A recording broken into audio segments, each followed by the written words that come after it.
Hey guys, welcome to Bhavna's Online Academy. So in this video, we are going to learn the chapter 14 of SFM, which is your startup finance. So this chapter basically talks about startups and where they get their money from, how are they going to present themselves and what and all are included in startups. So all the knowledge you need about startups you're going to get in this chapter. Yes. So this is asked as a theory chapter in our SFM examination and it ranges about from 4 to 8 marks of weightage. So if there is a single question which is asked in an examination, it's going to come for 4 marks. And if there are 2 questions, then it is going to come for 4 marks each, which is a total of 8 marks. So about 1 or 2 questions can be asked from this chapter of startup finance. This is also a pretty simple topic to understand and remember. So without any further ado, let's get into this chapter. So starting with the first topic, which is Startup India Initiative. So here what this topic talks about is that what government of India did was back in 2016, on 16th of January 2016, back in this good old days, they brought up a scheme which was known as a Startup India scheme. So why they brought this scheme was because they wanted a lot of new businesses to grow in India so that those new businesses are able to grow very big and bring wealth into the country. Okay. So for that, the government of India brought in a scheme which was known as Startup India scheme, in which the startups, whoever are there, they can come and register under the scheme and they are going to get a lot of benefits. Okay. Either it can be tax wise or they can be supplies wise or anything in any terms, perks and benefits they'll be given to run their business. Okay. So for that, when they started this Startup India scheme, they also had to classify what will be the startups. So which companies will come under the umbrella of startup is what they had to classify. So for this, they gave 3 criterias and any company which not company. So what kind of firms are also included in this, I'll be telling you. What kind of entities are included in this, I'll tell you. So all those entities who fulfill these 3 criterias will come under this umbrella of startup and they can go and register themselves and get all the benefits for them. So the first criteria that they had to fulfill was up to a period of 10 years. Up to a period of 10 years from the date of incorporation or registration. So what they are telling is, once they have incorporated themselves, so date of incorporation, from there it should not have completed more than 10 years. So maximum the entity should have started and only completed a range or a period of about 10 years. So it should be a blooming, a baby company which has not crossed more than 10 years. Okay. And it should be incorporated in India, and it can either be incorporated as a private limited company, a partnership firm or LLP. So the company should not have crossed 10 years of age. It should be incorporated in India and it can either be a private limited company or it can be a limited liability partnership or a normal partnership firm. Okay, so it can be in any of the 3 forms. So that was your first criteria. The second criteria was the turnover. That means the turnover of this firm, since it's in any of its financial so the second criteria was the turnover of the firm in any of the financial years since its incorporation should not have exceeded more than 100 crore rupees. So every financial year the turnover should be a maximum of 100 crore only. It should not be more than that. That's your second criteria of eligibility. The third criteria for eligibility of startup was that the entity which was created, it should be either working towards the innovation, development and improvement of the existing products or processes, or it should be such a scalable business model that where there is a high potential of employment generation or wealth creation.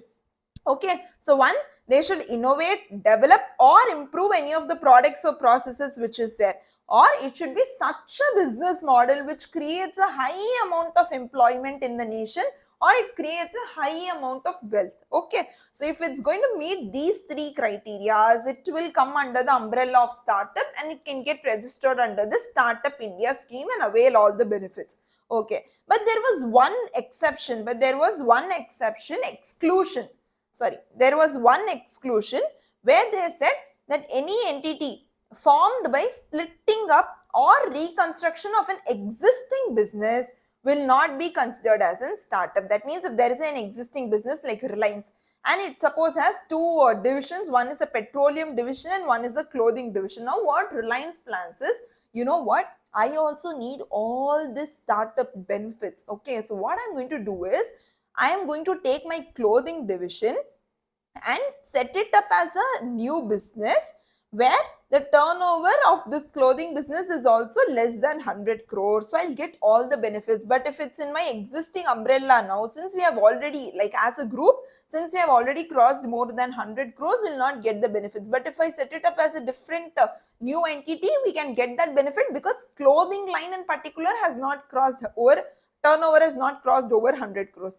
But here is where the government put a lock and they told that if there is any entity which is already an existing business, if you're going to either split up, like splitting up of this clothing business, or if you're either going to do a reconstruction of this existing business itself, still it will not be considered as a startup. So it should not be a branch of any kind of existing business. Okay, so that is what is all about your Startup India initiative. So the next topic that we are going to learn is what are the innovative ways to finance a startup. So in what and all ways can you finance a startup? Suppose today I am here, okay. So I am planning to start a startup where I am going to do some kind of a business and I need money for it. For any business to run or for any startup to run also, you would need what? You would need money for it. So what are the ways in which you are going to raise your money? So sources for funding a startup, or the question can come as ways to finance a startup. Either you have to finance it or from where are you going to finance it, the sources. Okay. So here they have given around 9 ways on how you can bring in money to your startup. Okay. So the first is personal financing, whereas suppose I have saved up around 5 lakh rupees in my bank account.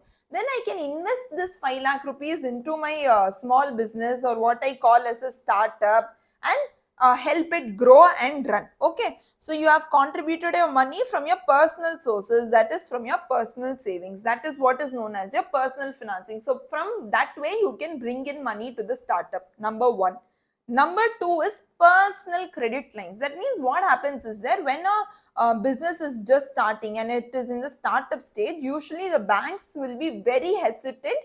The banks will be very hesitant to give loans for such a startup because it doesn't know if it's going to bloom or fail, if it's going to make a profit or a loss, and whether it will be able to repay it or not. So what you can rather do is, instead of asking money as a startup, you can go and as an individual you can go and claim a personal loan.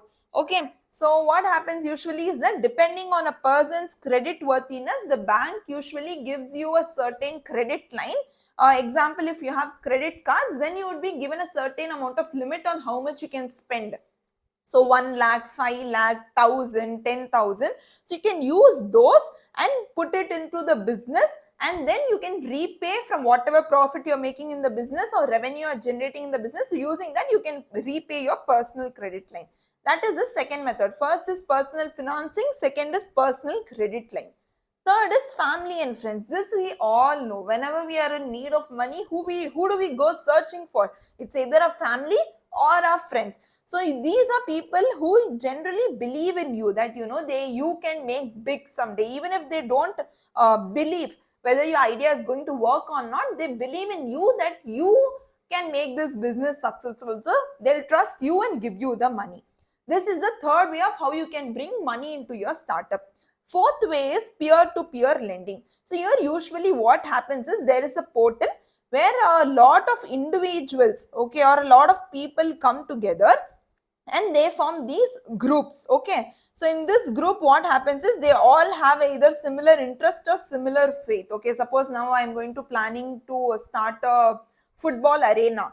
Okay, so here what happens is a lot of people who have similar interests or similar faith in my business, they will all come together, and if I'm asking them for, like, suppose 50,000 rupees, they'll lend me those 50,000 rupees and then I'll repay them back. So they generally support each other and give you these. So these are not someone who are known to me, but then we just form a portal and people who have similar interest or faith come together and give you money. And what happens? Then you repay it back. And in the same portal, if some other person needs some other amount of money tomorrow, then you also will lend to them to help them grow their business. So you all are like a team. Okay. The third is crowdfunding. So this is what happens. This we have also this similar to peer-to-peer lending, but it happens on a more larger scale. So you would have heard of these big websites where what happens is that if somebody is going through a important medical point in their life where they need to do a big surgery and they don't have money. So what usually people do is people put that details in a portal or a website. Example, there is a website called Milap. So usually if I need a money for surgery, then I am going to put an advertisement there, like, you know, I have to go to this surgery and I want around 50 lakh rupees. I don't have the money right now, so it'd be very good if everybody can donate. So what happens? So little individuals all over the world, once they see this advertisement or this display, they are going to come together, and how much ever they are willing to pay, right from 1 rupee to 100 rupee to 1000 to 10,000 to lakhs, how much ever they want to contribute to this surgery, they are going to come and pool in little amount of money and contribute to the surgery. Okay, so the same way you can do for a startup, where what is going to happen is a lot of these little individuals are going to come together and are going to invest in your business. And usually here what happens is you take as a borrowing and later you are going to repay them with interest. Okay, so your crowdfunding is a small amount of capital from a large number of individuals. So many individuals come together to give you small amount of capital to finance your new business initiative. That is what is known as crowdfunding. It can either happen through social media or crowdfunding website known as your Milap or other platforms. Okay. Okay, so that was your fifth way. The sixth way is by microloans. So what happens is that you would have usually seen this in your locality where there are small individuals who have, there are good individuals who have money. So what basically you do is you go to those individuals, ask them for a small amount of loan at a small rate of interest, at a little rate of interest, and then they give you loan, and after once once you have made money, you're going to go and repay it to them. So what happens, there are individuals in your locality or in your area or somewhere, somehow you have known them. So you're going to go and ask them for small loans and they are going to give you at a lower rate of interest for your new business venture. And then afterwards what happens is you repay to them. So it can either be contributed by a single individual or aggregated across a number of individuals. Like these pawn brokers are there, you know, you have heard of them. So something like that, microloans. Okay. The next way of bringing money into your startup is vendor financing. So here what basically happens is, suppose you are the one who is starting a business, and for this business you need some raw material, correct? So that you are able to turn it into a finished goods and do sales for it. So what happens is you get this raw material supplies from a vendor. Now you don't have money so that you can buy this raw material because you have just started your business. Okay, so what you can do is you can go to the vendor and tell him that, listen vendor, right now I'm going to purchase this raw material from you on credit. That means I'm not going to pay you anything now, but once after I make the sale, from whatever money I'm going to receive, I'll pay you using it. So right now please trust me and give me money, and once I make the sale, I'll repay the amount back to you. So from the vendor itself, it's like you're taking a credit period as a credit loan. Okay, so here what happens is a company lends money to one of its customer itself, so he can buy products from the company, and the payment can be done once the goods are sold. So it's depend on one's credit worthiness. The vendor can depend on how he wants to finance. Okay. So the next method that we are going to talk here about is your purchase order financing. So here what happens is that, so there is suppose a customer. Okay, so what this customer is going to do, the customer is going to place an order for purchase, which is known as your purchase order. to the startup company that, I need so and so goods, please make and give it to me. Now suppose if the startup does not have the money to buy raw materials from the suppliers, then what happens is that this startup gets this purchase order from the customer and submits this purchase order to a purchase order financing company. So purchase order financing company, it's going to go and submit this purchase order to the purchase order financing company. So what this purchase order financing company does is that it is like an institution which is going to go and give money, and is going to go and give money to the suppliers directly, and using that the suppliers are going to give you the raw material. So what happens, the startup is going to go and submit their purchase orders to this purchase order financing company. It's basically an institution which takes your purchase order, and against that it is going to give you money. So it gives money directly to the supplier, and the supplier in turn gives you raw material. So what you do is that you convert this raw material into finished goods and then give it to the customer. So the customer, what it does, it usually pays back pays the money to the purchase order financing company, and this company is going to keep a commission with them, and the rest remaining amount it is going to give to the startup. So it works on a commission basis, where you go and submit your purchase order to a institution, and based on that they are going to lend you money. Okay, so that is all about your purchase order financing. So that is one method.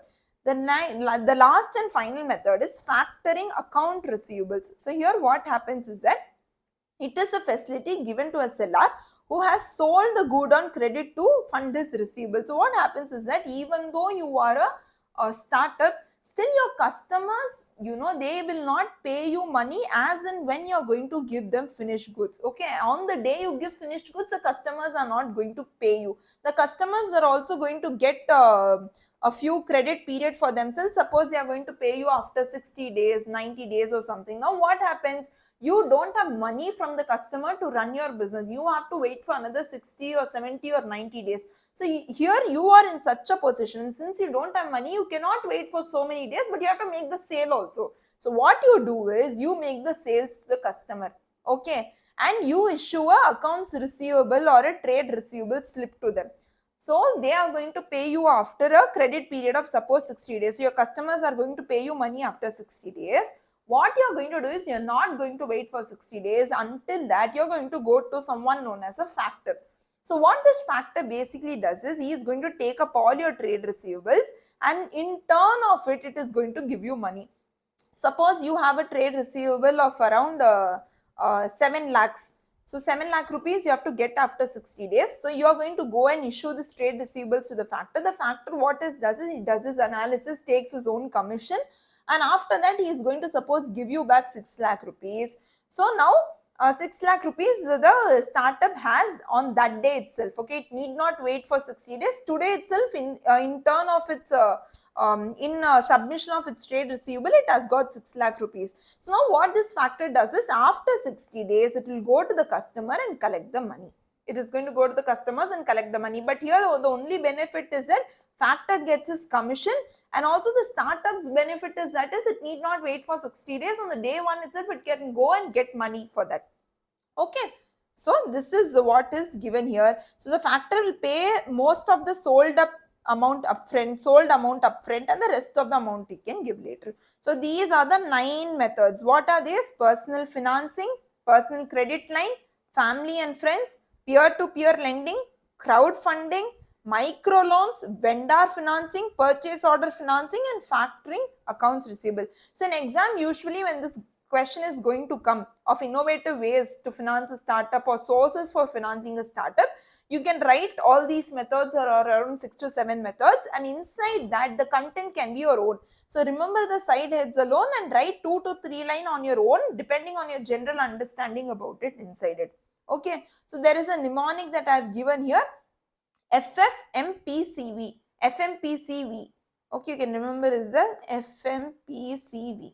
Okay, so FF stands here for family and friends, and factoring accounts family and friends, factoring accounts receivable, microloans, personal finance, peer-to-peer lending, personal credit lines, and purchase order financing.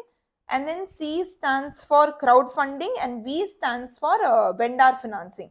So this is one of the mnemonics that you can used to remember. Okay. So the next topic that we are going to learn is about pitch presentation. So whenever you're going to, what usually happens, I'll tell you what happens usually is that there is suppose a 1 day seminar or a 2 day seminar or a 2 day this thing set up, where what happens is that a large amount of investors from all over India are going to come here.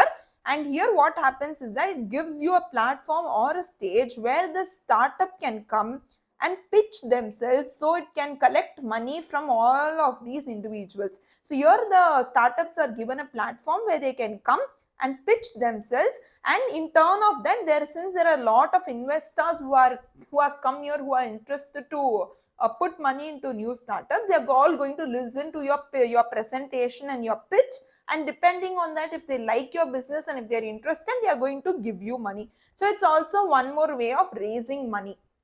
Okay, so here what happens, pitch presentation is a short and brief presentation which you give about your business, which is not more than 20 minutes to the investors. You have to present it to whom? To the investors, explaining about the prospects of the company and why they should invest into the startups. You have to stand on the stage and pitch to them, please invest into our company, because our company is doing this and this, we are going to make so much of profits. So you have to pitch to them in a convincing way that they are ready. So all of these people are ready to invest money into your startup. Okay.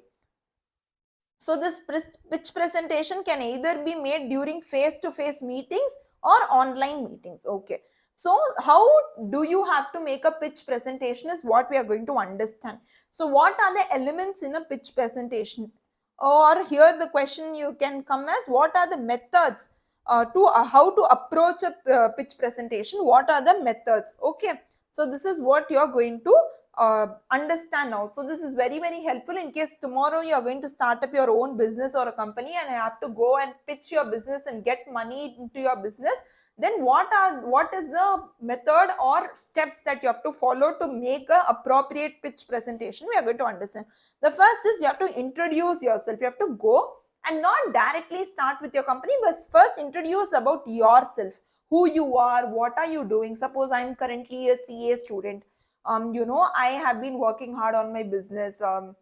And all of that, basically what your qualifications are, where are you from, what are you doing, what are the interesting facts about your business, what are the huge milestones that has your business got any award, or if it has ever got published in a newspaper, is there any huge milestone that you have achieved, that you have to tell in your introduction. The second is you have to give an introduction about your team only. So basically what happens in a startup is it is not always a one-man army. There are a lot of people who are working inclusively in that startup to make it profitable and grow it big. So you have to introduce the audience to the people who are behind the scenes. You are the face of the organization, you are the owner, but what about the people who are at the back end? You have to introduce them also.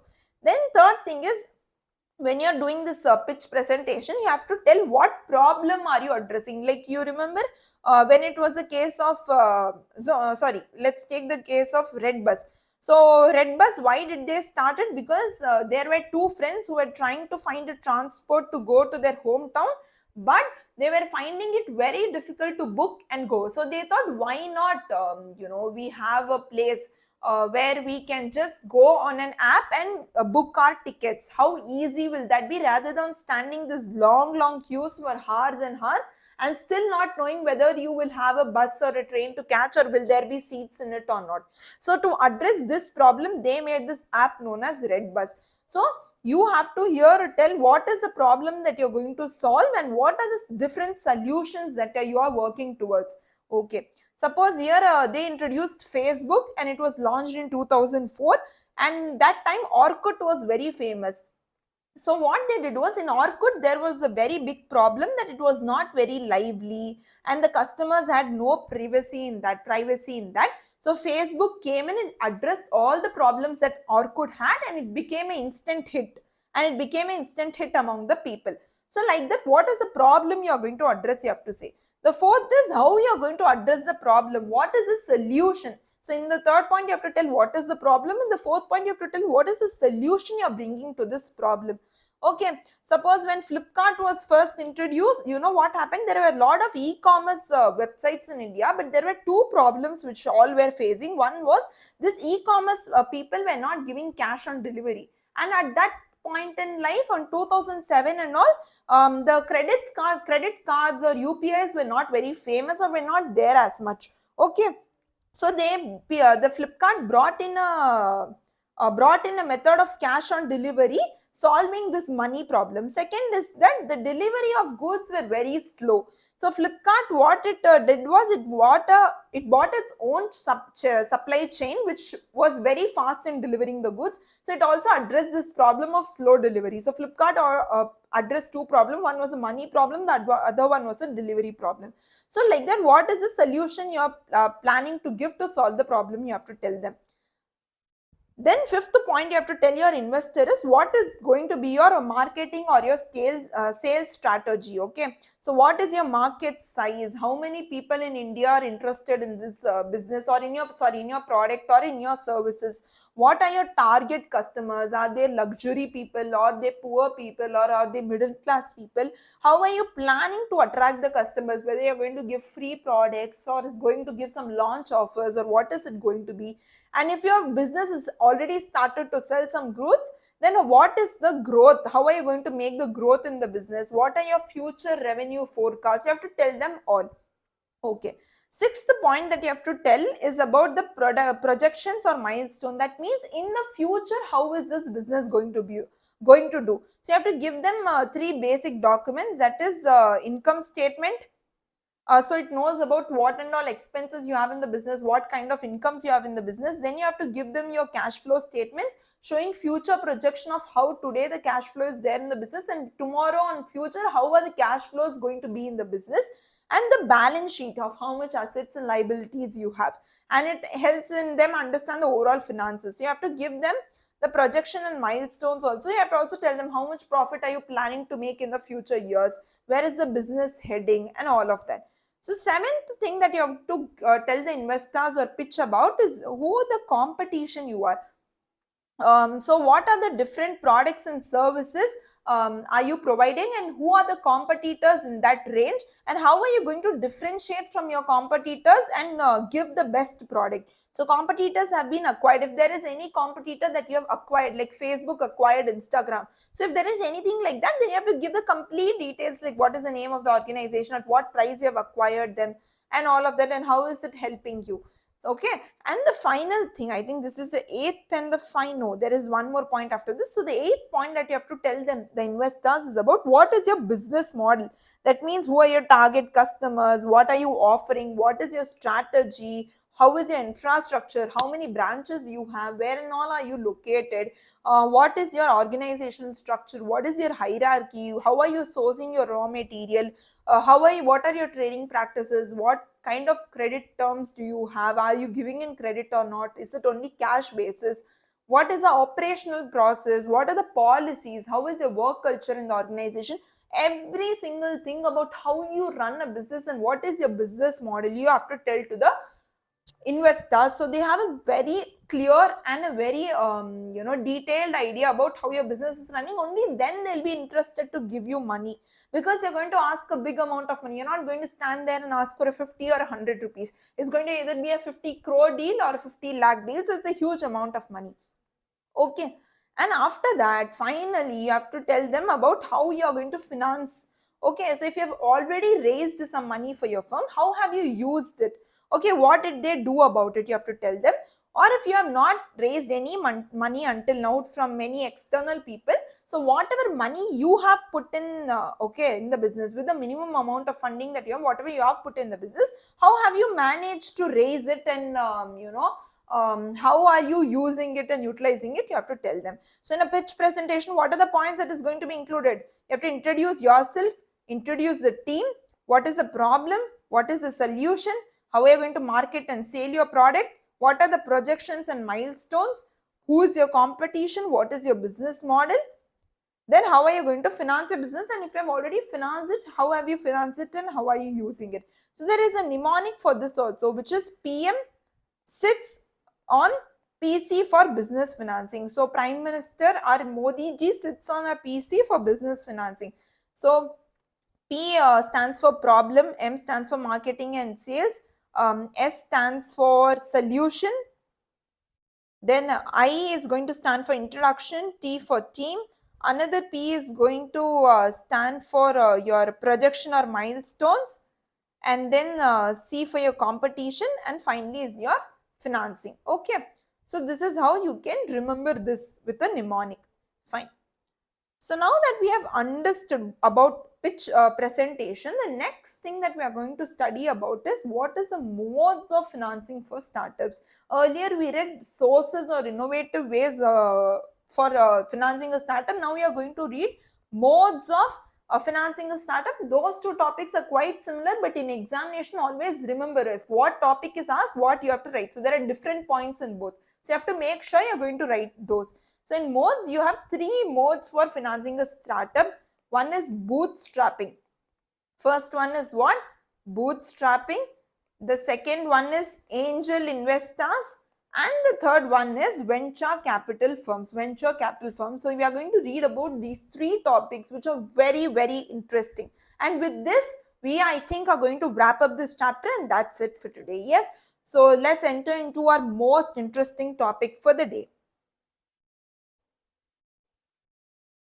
So now starting with the first mode, which is your bootstrapping. So bootstrapping in simple terms means you have to use your own savings and your own personal finances to finance your startup. That the point we read in the modes of in the innovative ways to financing known as personal finances. This is the exact same thing only. That's bootstrapping. That is using your own savings, or either you can use your own personal finances, or whatever revenue you are generating from the firm or from the company, you can reinvest this revenue into the company so that it is able to finance. Okay, so for financing, either you can use your personal finance, or you can reinvest whatever revenue you are getting in the firm and use it for money making. Okay, so here what happens in bootstrapping is basically it leads to a cautious approach. That means because you're using your own money, here what happens is that whenever you're going to take money from outsiders, you're going to be very lenient about it, because it's their money. Okay, basically if it's a loss tomorrow, it's going to be their loss. They are not going to get their money back. But if it's your own money, you're going to be very cautious, that it is my money. I have to make the best use of it. I must not waste it. Even if it is 1 rupee, you're going to rethink 100 times on how to utilize it. So it leads to a very cautious approach. Okay, so there are some of the methods in which a startup can bootstrap. So what are the methods in which a startup can bootstrap? There are three methods on how you can bootstrap your firm. First is trade credit. Trade credit means here what you can happen is you can take credits from the suppliers. Okay, so like we read a method there, your vendor financing method, where you can get your goods or your raw materials on credit, and using that you can first make the finished goods, and after you made the sales, you are going to repay it back to them. Correct. So here the same way what they are telling is you can take credit, okay, things on credit. So when a person is starting his business, suppliers are very reluctant to give a credit because you don't know how your business is going to perform.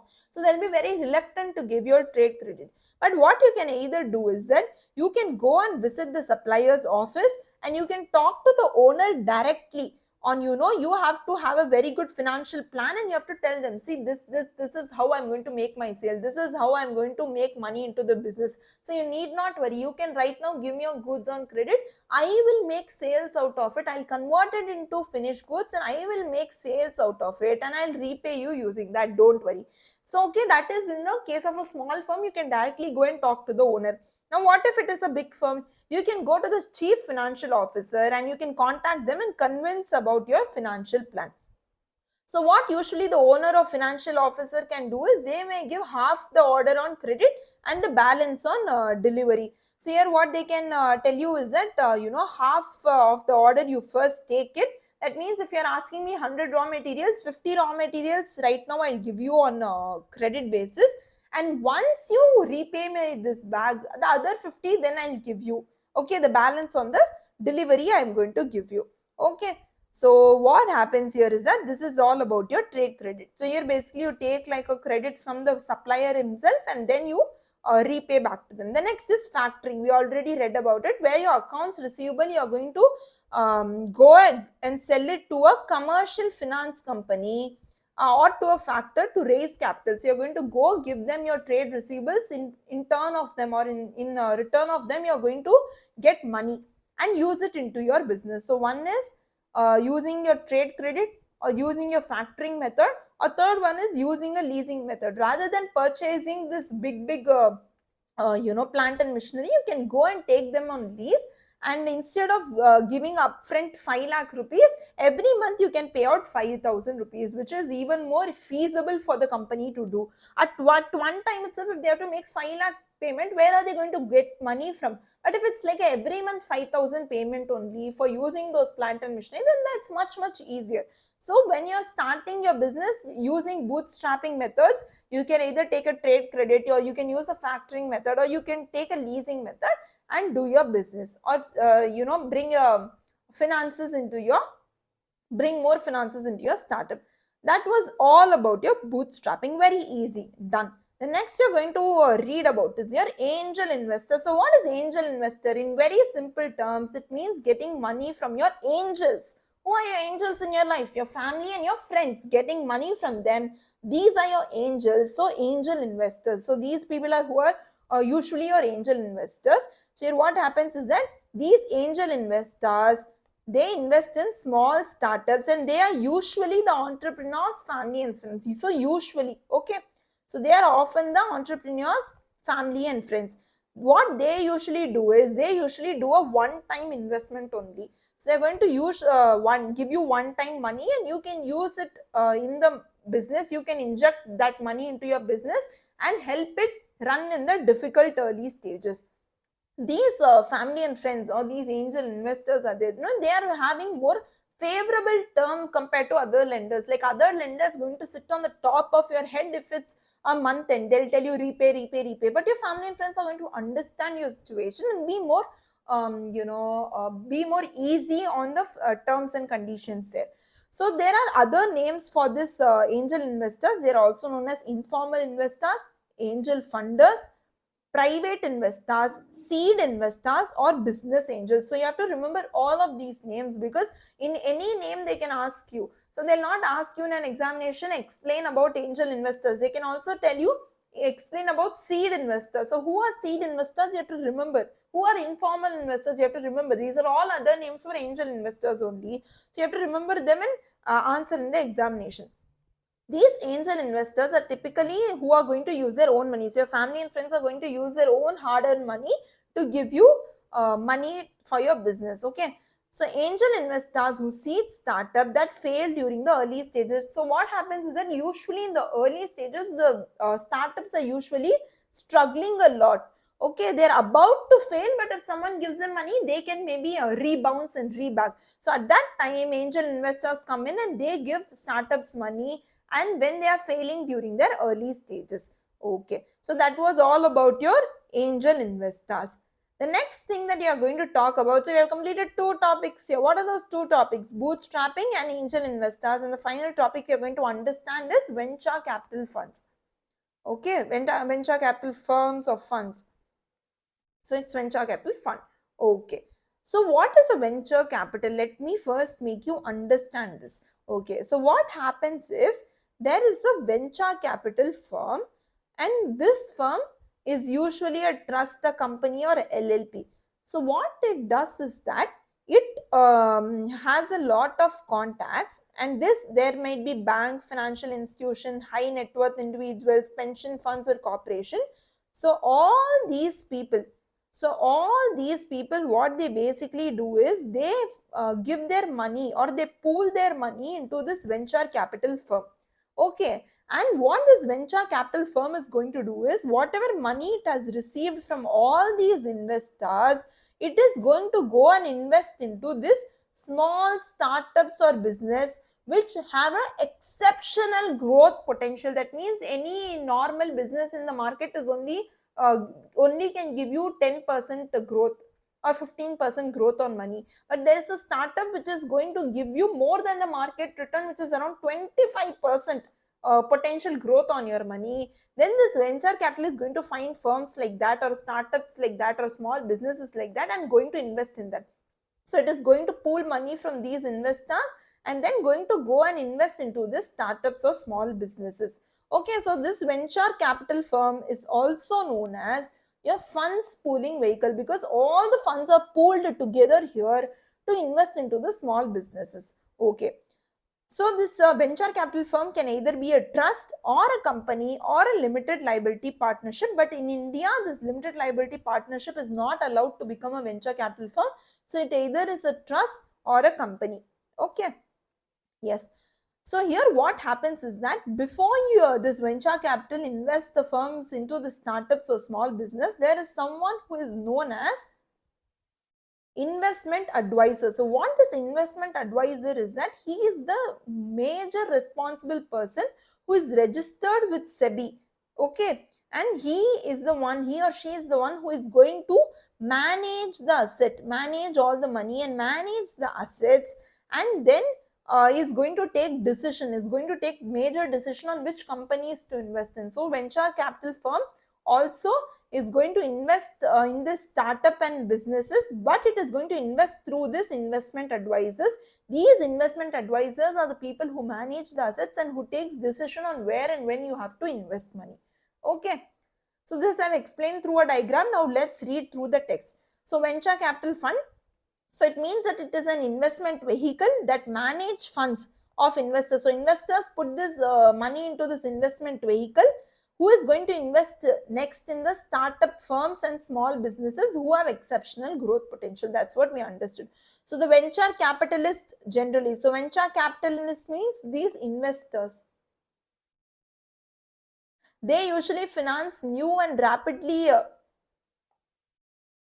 so this venture capitalist, what they do is they finance new and rapidly growing in companies which are giving you return more than the market return. They usually purchase equity shares in them and try to become a owner along with them.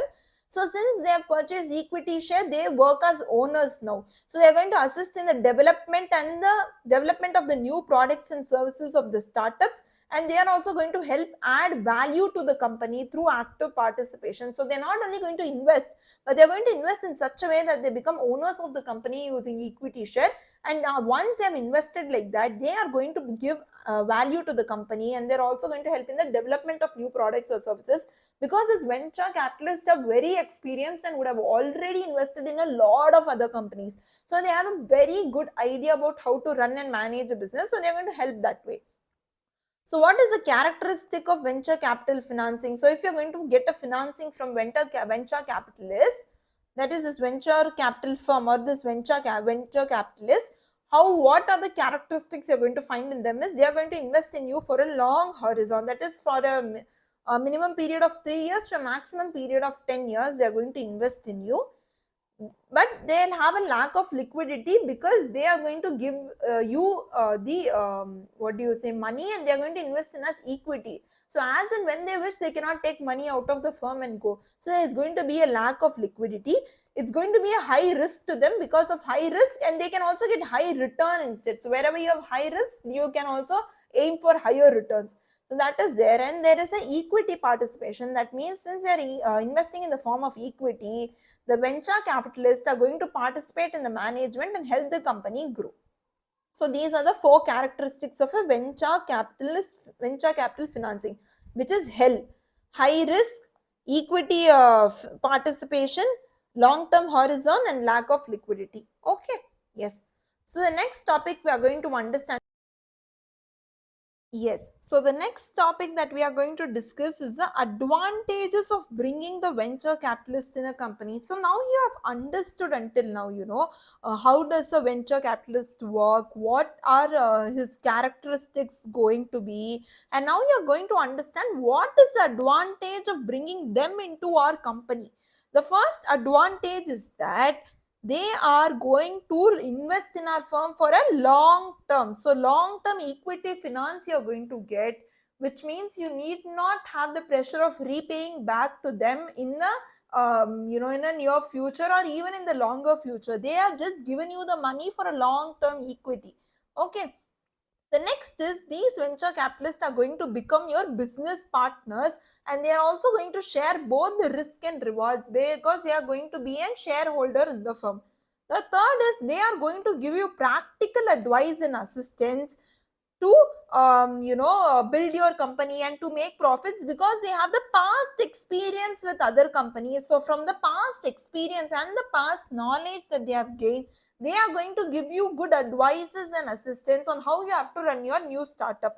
The third is these venture capitalists have a lot of network of contacts. Tomorrow if you want to go and speak to Ratan Tata or Ambani, this venture capitalist may have a certain contact which can help you to connect with them and talk with them. Yes. And then these venture capitalists are also capable of providing additional rounds of funding. Suppose if you have collected or raised 100 crores from them, and now if you want another 10 crore for expansion, it is more likely that this venture capitalists are going to provide you this additional rounds of funding. So from them itself you can get even more money.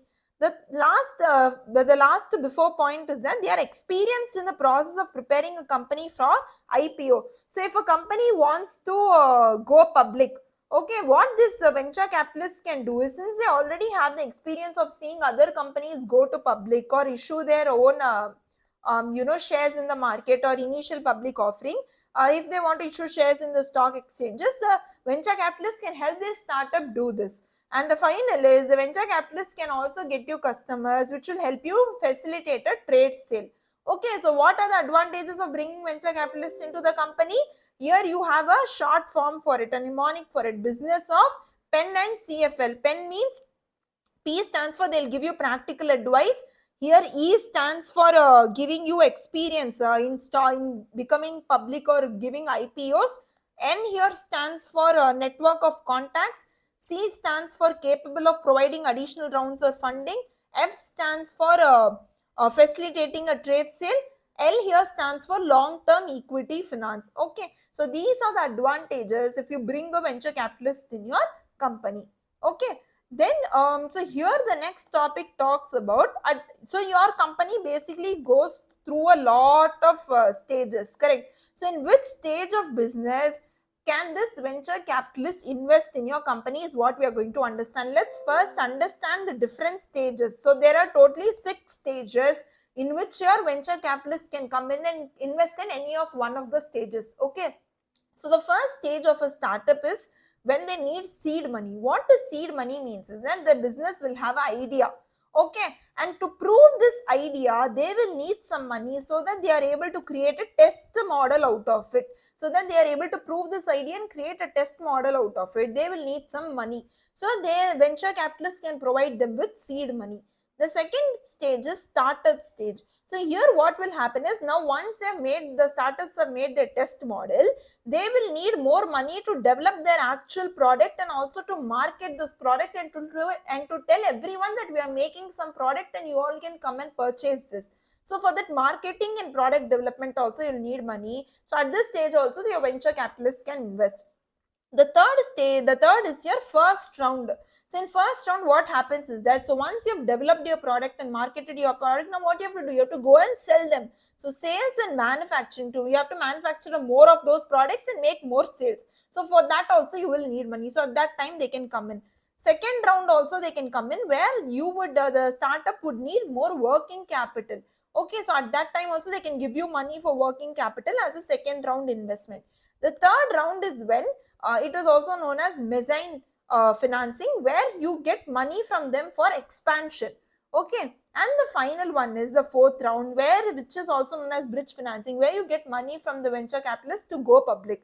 So for what and all can you get money? Seed money for proving a new idea, startup money for marketing and product development, first round for sales and manufacturing, second round for working capital, third round for expansion, and fourth round for going public. So in any of these following stages, a venture capitalist can come in and invest. So if he's going to invest money at the seed money level, then he will have to invest his money and lock it in for around 7 to 10 years, because they are at the first stage. Now they have to go through all these stages, and then only they'll be able to generate revenue and repay you back.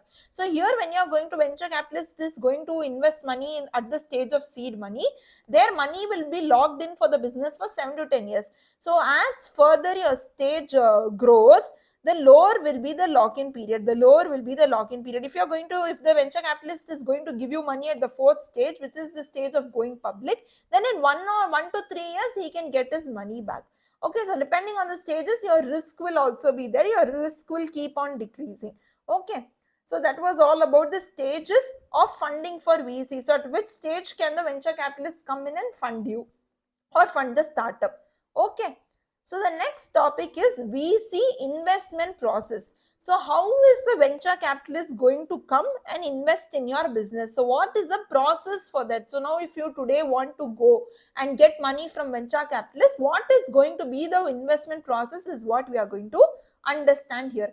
The first is deal origination. So here what happens is that the startup which is there, they have to go to the venture capitalist and they have to explain to the venture capitalist about what their business plan is, what is their business model, what is their financial plan, and what is their exit plan. Okay, so this basically they have to give them a document known as investment memorandum, which is also going to contain the valuation of this business and what its business model is, what its detailed business plan is. So all the details about the business is going to be therein, and this document the company has to give to venture capitalists. Okay, so venture capitalists in a month he may receive some 100 documents like that. Okay, about 100 different startups. So now this venture capitalist, from those 100 startups, he has to filter those startups in which he wants to invest. So he's going to do a process known as screening, which means he's going to select those startups which he finds good for investing. So there is going to be a committee consist of senior level people, and they are going to select the company for further processing. So depending on the criteria they have set, they have selected suppose 80 startups. Okay, some 80 startups or 20 startups, let's take, they have selected some 20 startups. Okay, now from these 20 startups, they are going to perform due diligence. Due diligence means the venture capital people are going to perform due diligence on them, means they're going to do like a background check. So it is not important that all the documents that the startups have submitted are real. They can be fake also, right? So they're going to verify the veracity of the documents taken. Verify the veracity means how much are they true, what are the facts. They are going to all conduct a due diligence, and this is going to be handled by external bodies. And what happens usually is the fees of this due diligence can be generally paid by the VC, or it is also paid by the VC as well as the startup. So here, after this stage is done, some two startups are said to have some fake documents. So only 18 startups will be filtered after this. Okay, after the due diligence stage. After that comes the deal structuring. So they will call all of these 18 startups to bargain with them and to create a deal in which the both parties are profitable, where the venture capitalist also profits and as well as the startup also gets profit. Okay, so they are going to do the deals, and then they are going to perform a post investment activity. The venture capitalist, after they have invested in it, they are going to tell them that you have to provide us a strong MIS every single month. You have to have a strong budgeting system. You have to have strong corporate government. So they are going to give the company a few points that they have to adhere to. Okay, and the venture capitalist is also going to nominate a nominee in the board of the company. So in the board of the startup company, they are going to also give a board member from their side or a nominee from their side who will take care of the business. So VC would also ensure that the professional management is set up in the company, that the company is professionally managed. So basically the VC is going to review after they have invested. So post investment activity. And finally, there is an exit plan where the VC would ask the promoter or the company to spell out in detail the exit plan. That means how after the VC has made money, they can exit. So that plan also they are going to have ready. Either they can sell their equity share, because they are going to invest in equity. They can either sell it to third party, or the company or the startup itself can buy back from them, or the promoter would buy back. So in any case, so this is what the VC process is. First they find companies for deal origination, then they screen them, then they perform due diligence, then they structure a deal, then they do post investment activities, and finally exit from there after making a good amount of profit. Okay, So this is your VC investment process. And now the last topic that we are going to see in today's session is the structure of venture capital fund in India. So, and what kinds are this money going to come to this startups is what we are going to understand here. So here they tell you that there are two types of funds. Okay, one is a domestic fund and the other one is a offshore fund. Domestic funds means the funds that the startups are going to receive, they are going to receive domestically. That means from India itself they will receive the funds. And offshore funds means they are also going to receive funds from the overseas parties. That means the foreign parties, they are going to receive funds. Okay. So here first let's understand how we are going to receive our domestic funds. So usually what happens is that there will be investors who are interested to invest in the startups. So they will not directly invest in the startup, rather they will have a domestic vehicle or a venture capitalist firm domestically. Okay, this can either be a trust or a company. And what will happen is these investors are going to be who? Domestic investors or Indian investors. They are going to invest money or give money to this domestic vehicle or what is known as a venture capital firm, and this when domestic vehicle will appoint someone known as investment advisor. They are going to appoint the investment advisor, and this investment advisor is going to be the asset manager who is going to check where this money can be invested in, how much money they have to invest where, in what startup and where. So then they are going to invest in all the portfolio of startups where they want to invest. So first what happens, there are Indian investors, they are going to give money into this domestic vehicle or the venture capitalist firm, which can either be a trust or a company. And then they are going to appoint the investment advisor who will be their asset manager, who is going to decide where the money has to be invested, when it has to be invested, in which companies they have to be invested, and depending on that, they are going to invest into the startups. So this is how a domestic fund is usually structured. Okay, so there is a domestic vehicle. So there is a domestic vehicle. They are going to pool funds from the investor. The domestic vehicle is a venture capitalist fund vehicle.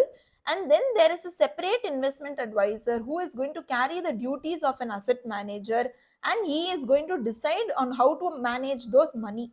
Okay, so the pooling vehicle which is there, or the domestic vehicle which we spoke about, can either be a trust or a company, and in India it cannot be a limited partnership firm, that I already told you.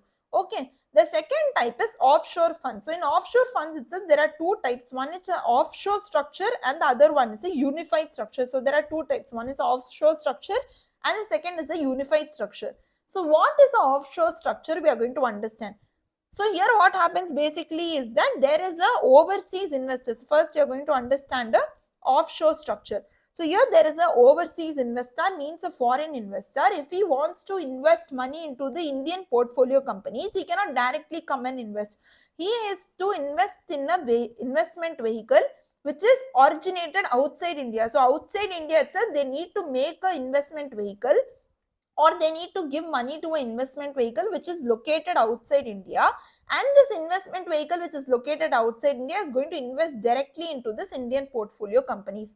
Okay, so this investment vehicle which is located outside India can either be a limited liability company or a limited liability partnership which is organized in jurisdiction outside India, who has been incorporated outside India, and they will come and invest in the Indian portfolio companies. So this, now talking more about it, so here who is going to manage the money? In our domestic one, there was an investment advisor, Indian investment advisor who managed the asset. But here there is going to be a offshore manager who is going to manage the asset. So here offshore itself, there will be a manager who is going to manage this asset and tell them how and when they have to invest money where.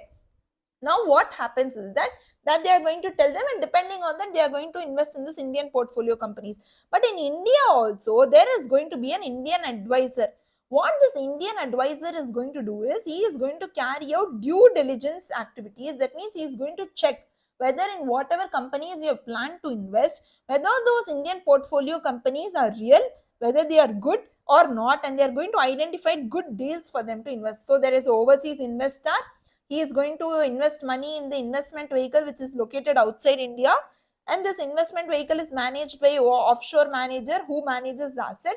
They are going to tell the Indian advisor who is there to carry out due diligence activities and identify deals, and depending on that they are going to invest directly in the Indian portfolio companies.